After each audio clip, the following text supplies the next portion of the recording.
قال المؤلف رحمه الله.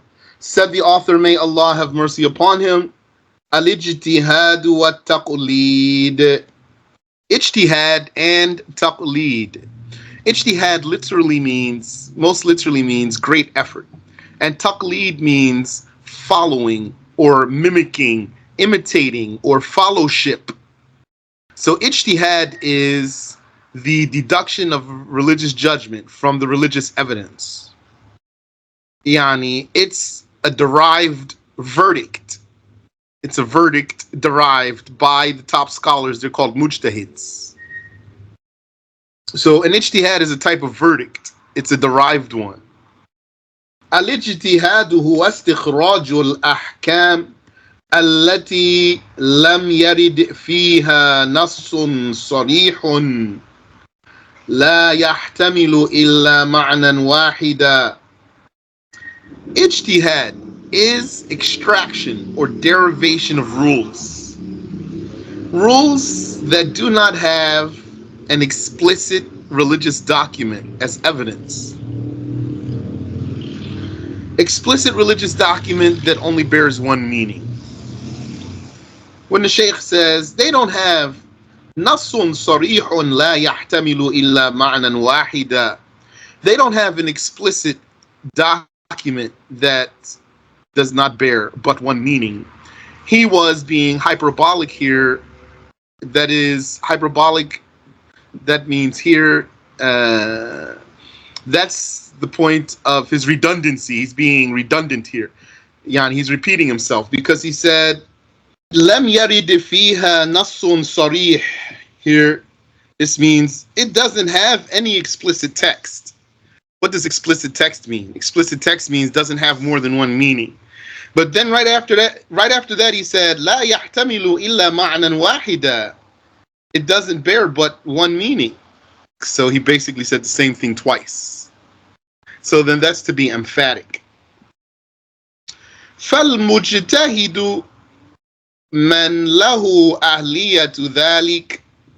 So the mujtahid is the one who's qualified to do that. He is the one who is competent in this regard.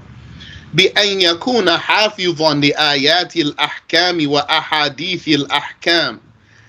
And he would be so by being a memorizer of the verses, the Quranic verses that contain rules. The Quranic verses of rules. Verses of rules. And the hadiths of rules. وَمَعْرِفَةِ أَسَانِيدِهَا. And he would be familiar with, he would be knowledgeable about the chains of narrations for these hadiths. وَمَعْرِفَةِ أَحْوَالِ رِجَالِ الْإِسْنَادِ. And he would be familiar with the situations of the men, the people in the chains. Ash-SharH, the explanation. Al-Mujtahidu ينبغي له أن يعرف أحوال الرواه. The explanation is that the Mujtahid should know, he has to know, the situations of the narrators. Quwwatan wa da'fa, in strength and in weakness. That means he's going to know their names, he's going to know their lineages, and he's going to know where they come from, and he's going to know who they learned from and what they learned, and he's going to know who they taught, who learned from them, and he's going to know if any scholars approved of them or disapproved of them. So that's what it means to know about the situations of the narrators. Quwwatan wa da'fa, whether strong or weak, in strength and in weakness. The strong narrators and the weak narrators. فيقدم عند التعارض الخاص على العام.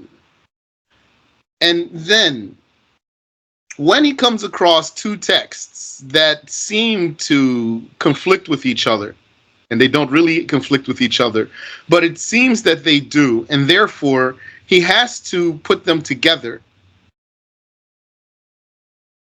then he would give priority to what is general over what is he would give priority to what is specific over what is general. Yani, what if you had a hadith that's talking about an issue in a general way, and another hadith that talks about the same issue in a specific way? It looks like they're contradicting each other. And the Mujtahid, out of his knowledge, he would know these are not really contradicting each other. Rather, this one is limited. This one is specific. And the other one is broad. So that's how you put them together. So an easy example that you know, inshallah, is the case of the innovations. One hadith says every innovation is misguidance. So that's general. And the other hadith says whoever starts a good practice in Islam will have its reward. So this one is more specific. Then you put these together. The Mujtahid, he will put these together and he will say, so this proves that when the Prophet said every innovation is misguidance, it means most of them, because there's another authentic text that is specific. The specification here limits. Basically, the specification here shows the context of the general one. The specification in this one hadith shows the context of the general hadith. So that's how I'm going to put them together. And then come to the right answer. That there is such thing as good innovations. وَالْمُقَيَّدَ عَلَى الْمُطْلَقِ. And the Mujtahid will give priority to what is qualified over what is unqualified. Qualified here means described. Described. Like if I say to you, bring to me a pen, then you could bring a pen that writes or a pen that doesn't write, because it's still a pen. So there's no qualification in my statement about the pen. If I say, bring me an ink pen, then you're not going to bring me a pencil. So when I say ink pen, then it's qualified. If I say, bring me a red pen, now it's qualified. That means has a description. So the Mujtahid will give priority to what is qualified over what is not qualified, similar to the first case we just talked about. First case is one statement is limited, one state is broad.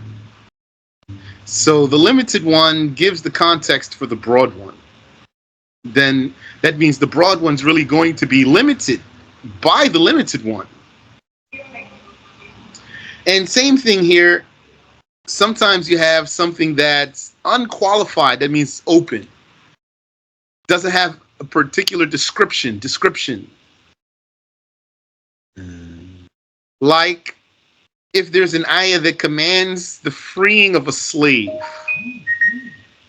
If there's an ayah that commands for the freeing of a slave, so that means a believing slave or non-believing slave, a male slave or a female slave, it's open. But another ayah mentions the freeing of a believing slave. So it's qualified. So then the Mujtahid is going to limit the open one by the qualified one. He's going to qualify the unqualified one using the qualified one as evidence. Let me know if that's not clear for you, or if you have a question.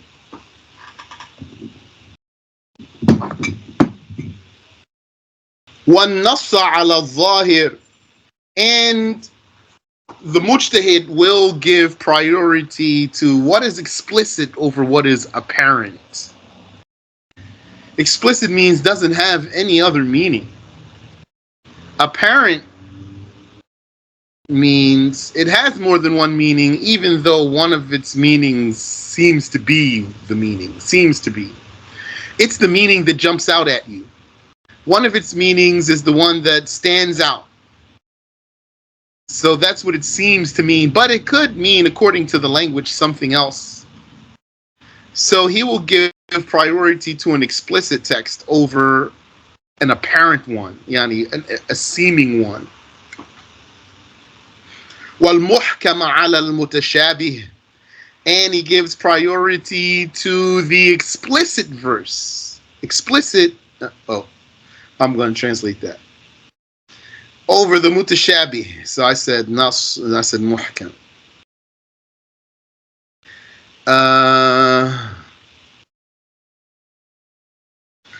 So actually, I'm not sure how to differentiate between these here.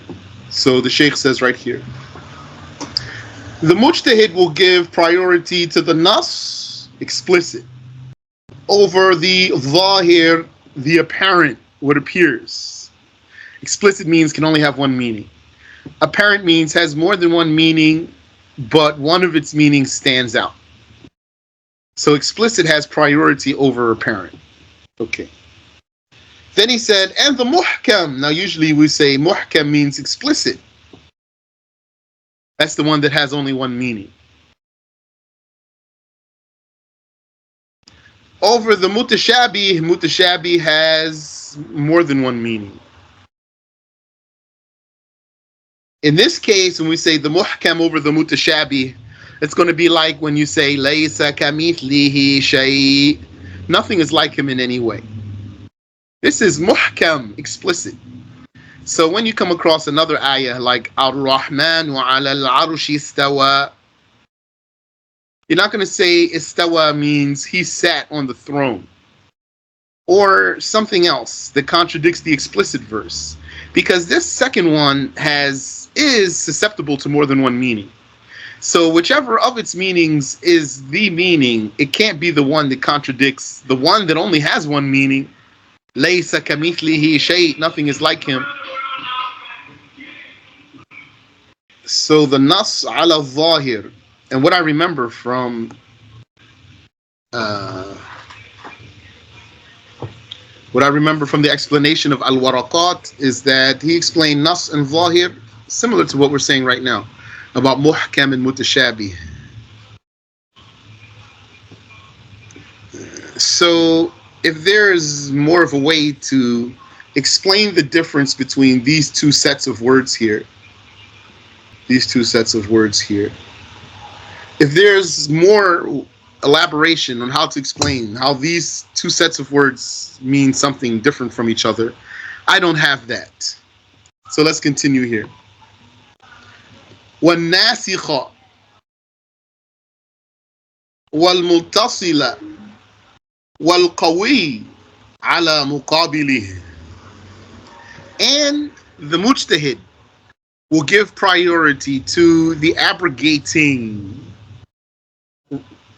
document. And he will give priority to, he says, al-muttasil. Here, I'm not sure what he means by muttasil. Muttasil means connected. So I'm not sure what that means here. He will give priority to the abrogating text. And he will give priority to the muttasil, the connected text. And he will give priority to the qawi, strong text, over what's contrary to those. So what's contrary to the abrogating religious document, the abrogated religious document? Like, it used to be forbidden to go to the graves. Then the messenger permitted it. It used to be obligatory to make wudu after eating cooked food. It was revealed to the messenger that eating cooked food is a wudu invalidator. And then that was abrogated. So that's no longer applicable. So the Mujtahid gives priority to the abrogating text over what's contrary to it, the abrogated text. And he gives priority to the qawi, the strong text over what's contrary to it, the weak text. So he uses all of this so that he can come to the right answer. As opposed to some ignorant person who just opens a translation of the Quran or a translation of a hadith, and he sees something written there, and he thinks he understands that thing, and then he says, therefore the judgment of this is such and such. I just saw it in the Quran. I just saw it in the hadith. He's not qualified to do that. If a person learned, then he will refrain from doing like that.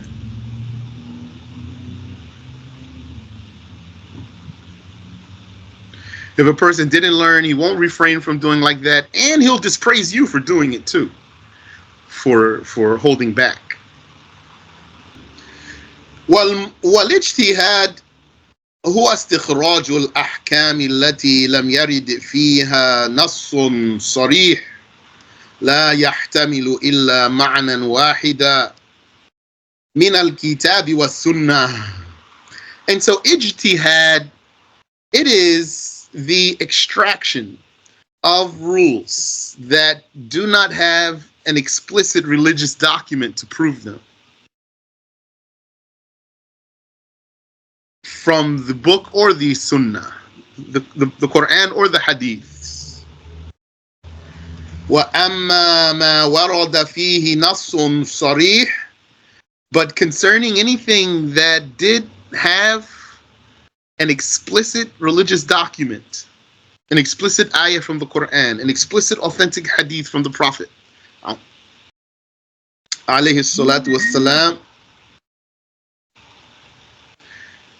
لا يحتمل تأويلا فلا مجال للاجتهاد فيه, then there is no room to perform ijtihad. In this case, one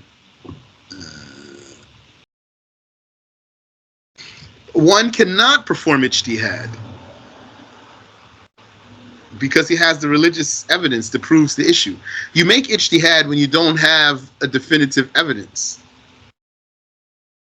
So this is what we're saying here is, when there is the evidence, then there's no ijtihad. وَلِذَلِكَ قَالَ بَعْضُ الْمُجْتَهِدِينَ. That's why some mujtahids said, وَهُوَ أَبُو بَكْرِ ibn al-Mundhir, who happens to be Abu Bakr ibn al-Mundhir, إذا جاء الخبر ارتفع النظر. إذا جاء الخبر ارتفع النظر. That means if there is a confirmed religious document, then the scholar's extraction of rules is inapplicable. Yeah, because the explicit document is giving you the rule. So that's why a mujtahid is not going to make ijtihad if there's 5 prayers, or if you have to fast Ramadan, or if you have to make hajj, or if you have to perform wudu. There's no ijtihad here. There wouldn't be a madhab that says, according to this madhab, you don't even have to make wudu.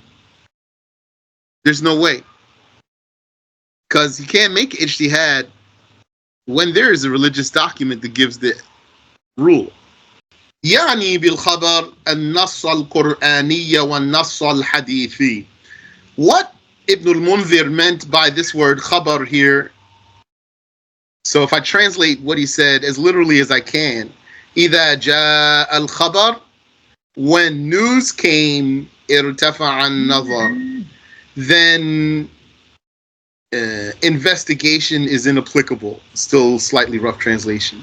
When news came, then investigation is inapplicable. That means if an ayah from the Quran came or a hadith of the Prophet came, then there's no reason, there's no need, there's no justification for a mujtahid to try to figure out what the answer is. Why he's going to try to figure out the answer, and the answer is stated for him.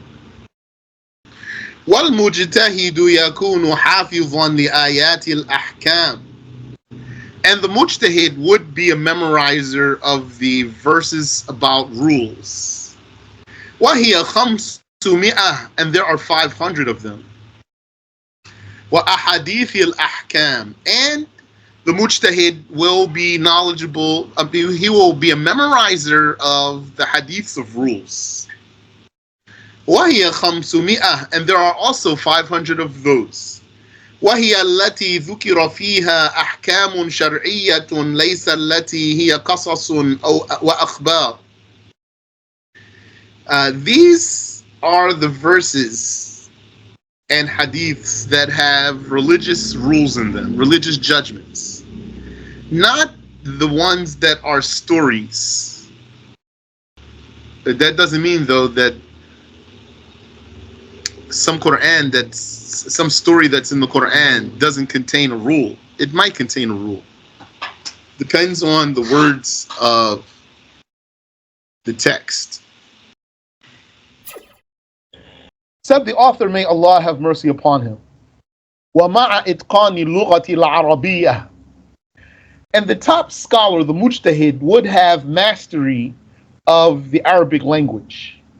بحيث إنه يحفظ مدلولات ألفاظ النصوص على حسب اللغة التي نزل بها القرآن, in such a way that he memorizes what the wordings and expressions refer to in accordance with the language that the Quran was revealed in. It means he understands the ancient Arabic like an ancient Arab. الشرح ينبغي على المجتهد ينبغي على المجتهد أن يتقن لغة العرب. The explanation is that it should be that the Mujtahid perfect the language of the Arabs. ويعرف مدلولات النصوص الشرعية, and know the meanings of the legal documents. ويعرف النحو والصرف والبلاغة, and know the syntax and the morphology and the rhetoric and eloquence. هذا في غير السليقي, and this condition is concerning someone who's not a saliqi. A saliqi is a person who speaks Arabic language by a natural disposition. أما السليقي كالصحابة, as for the saliqi, like the companions, ومن كان مثلهم في كون كلامه مطابقا للغة العربية على حسب أصولها وأساليبها. As for the saliqi, like the companion, and anyone like the companions, and anyone who's like them, in his speech being compliant with the language of the Arabs according to its origin, على حسب أصولها وأساليبها, and according to its styles. فهو غني عن تعلم النحو والصرف. This one, the saliqi, he doesn't need to learn nahu and sarf. لأنه مطبوع على النطق بالصواب في اللغة, because it is an impression on him. There is an impression in him. He's stamped to pronounce Arabic language correctly. That means he does it naturally. So, that's the case of those old Arabs. So the Mujtahid has to be like those old Arabs in Arabic language. He will have had to study the Nahu and the Sarf and the Balagha. The Mujtahid's not going to be a Mujtahid without having studied these things. Unless he was a saliqi. If he's a saliqi, then he doesn't have to study those things to be a Mujtahid, because he already has natural disposition for Arabic language. قال المؤلف رحمه الله, said the author, may Allah have mercy upon him, ومعرفة ما أجمع عليه المجتهدون, and the Mujtahid needs to know about what the Mujtahids have agreed upon. وَمَا اخْتَلَفُوا فِيهِ, and what they differed about. لأنه إذا لم يعلم ذلك لا يؤمن عليه أن يخرق الإجماع. Because if he does not know that, then he cannot be trusted to not breach the consensus. A إجماع من كان قبله, meaning the consensus of those who were before him. Ash-SharH, the explanation. ينبغي للمجتهد أن يعرف أقوال العلماء إجماعا واختلافا. It is a must for the Mujtahid to know the sayings of the scholars in terms of consensus and difference of opinion. فلا يخالفهم في اجتهاده, so that he doesn't go against them in his ijtihad. Yani, if the Mujtahid knows the consensus and he knows the various sayings of the other Mujtahids, then this does give him some framework to work within, because sometimes a number of cases together would be a consensus. والمجتهد يستدل على ما احتمل التأويل بالسنة وبالإجماع. And the Mujtahid infers from what accepts interpretation. It accepts interpretation from the Sunnah and from the Ijma'. Yani, the Mujtahid deduces judgments from the Quran, and he deduces judgments from the Sunnah, and he deduces judgments from the Ijma'. He can use the Ijma' as a proof to deduce a judgment. فَإِن لَمْ يَكُنْ فَبِالْقِيَاسِ عَلَى مَا فِي الْكِتَابِ. And if there isn't anything there, then he will make a legal comparison to something that is in the book.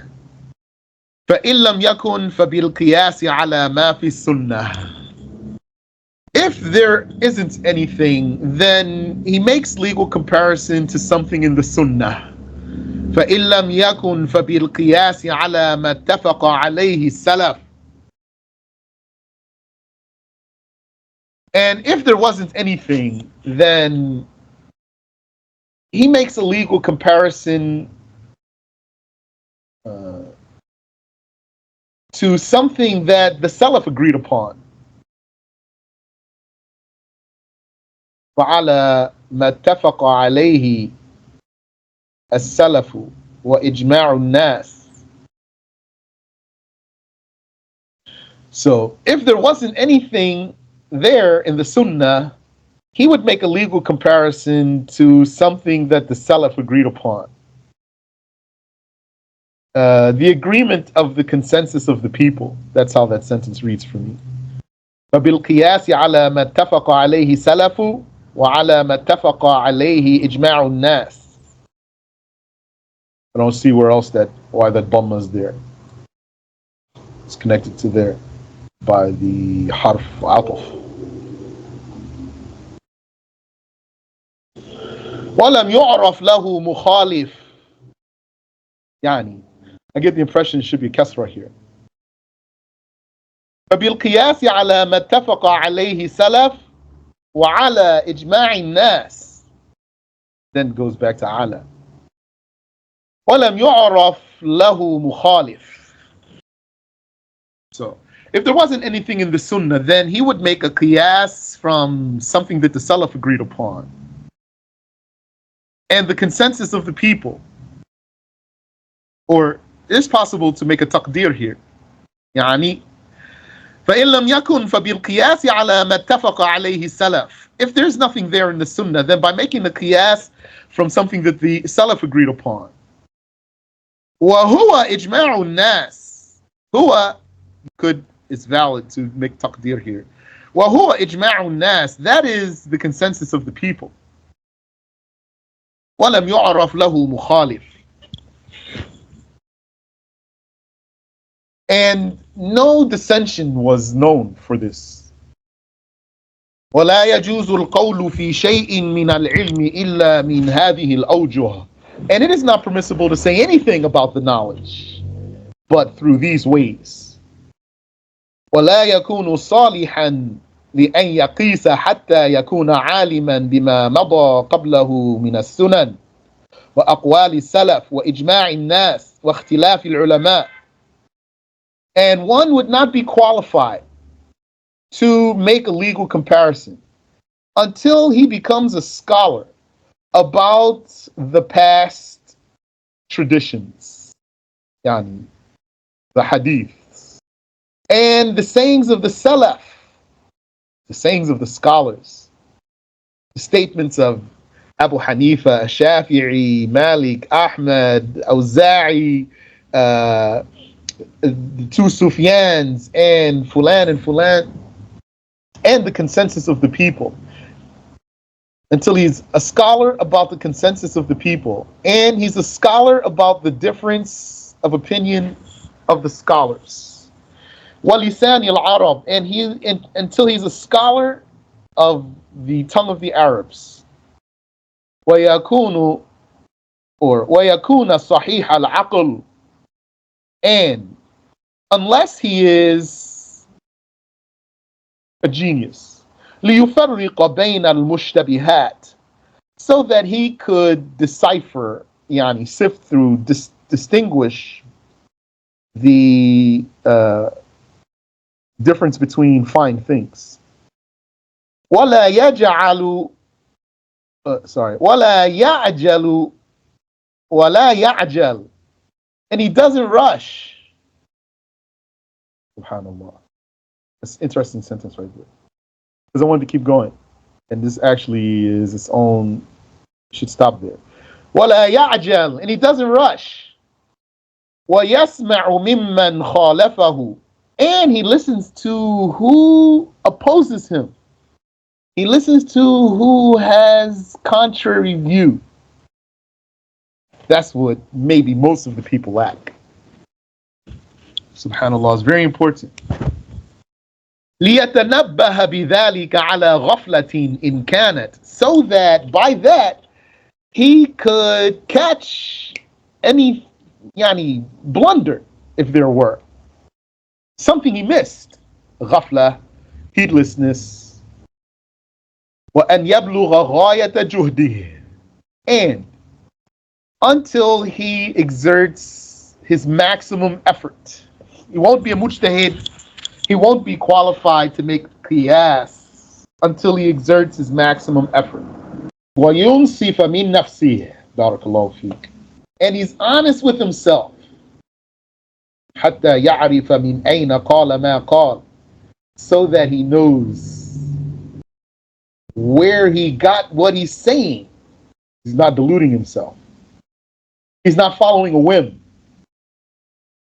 So the Shaykh says, وَمِمَّا يُشْتَرَطُ فِي الْمُجْتَهِدِ, and amongst what is conditional in the mujtahid, أَنْ يَعْرِفَ الْمُجْمَلِ وَالْمُبَيَّنِ, is for him to know the undetermined and the clarified, وَالظَّاهِرِ, and the apparent, what appears.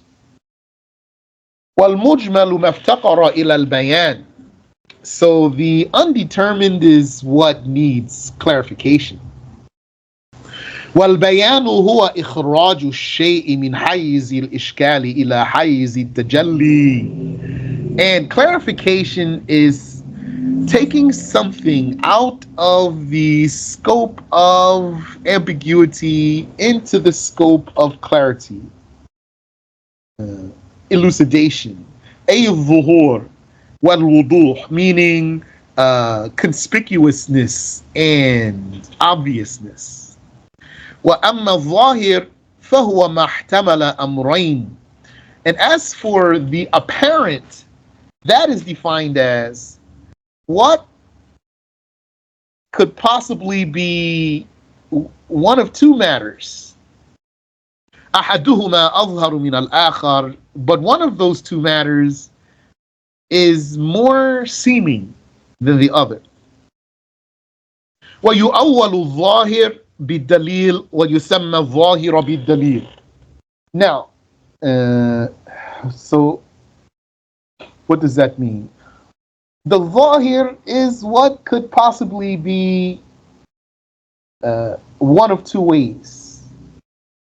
And one of those two ways is more seeming than the other. Zahir means apparent. So this means you can, for example, take a statement in two ways. Something was said and you can take it in two ways. One of those two ways stands out more. That's what it means. وَيُؤَوَّلُ الظَّاهِرُ بِالدَّلِيلِ. So now right here, this is very important actually. This zahir right here, what's our stance on this zahir? Anyone know? Can you tell me the 5 count? 5, 4, 3, 2, 1. Our stance on the zahir is that we go by it unless there's evidence to do otherwise. So the zahir is what could be interpreted in two ways, for example. But one of those ways is more likely, is the more likely way to interpret it, is what stands out, that is. It's the way to interpret it without making any figure of speech. For example, so that's the zahir. So this zahir, we go by it. We stick to it. That's important.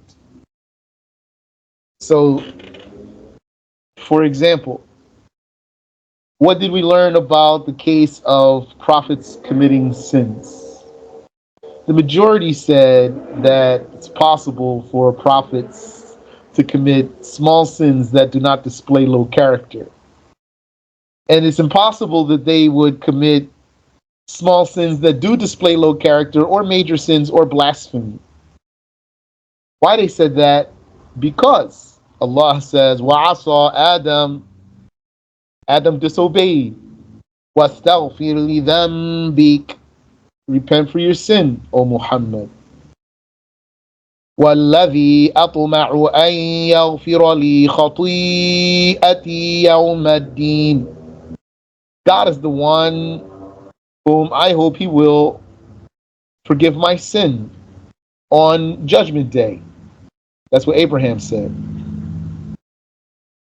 So what appears here is that they had sins. So if someone says the prophets don't have any sins at all whatsoever, not even small ones that do not display low character, then that means he's not taking these ayahs by the zahir, what appears. And there's many cases like that. Like some people, they said, why you said the brothers of Yusuf committed kufr? So we say, because they said to their father, who's a prophet, that you are fi dalalika al-qadim, you're in your old dalal. And we say, that's blasphemy to say that to a prophet. And they said, inna abana lafi dalalin mubin. Our father is in plain error, plain dalal, misguidance. He's lost. He was a prophet, and they knew he was a prophet. So that's blasphemy. So they say, well, no, this means they were saying our father is so in love with Yusuf. So we say, nah, we're not going to take the ayah that way. We're going to take it by the apparent meaning and other things. So the Shaykh says, as for the zahir, it is what could possibly be interpreted in two ways. Or it is what bears two matters, one of which is more apparent than the other. وَيُؤَوَّلُ الظَّاهِرُ بِالدَّلِيلِ. And this zahir, what appears, could be given an alternative interpretation if there's evidence.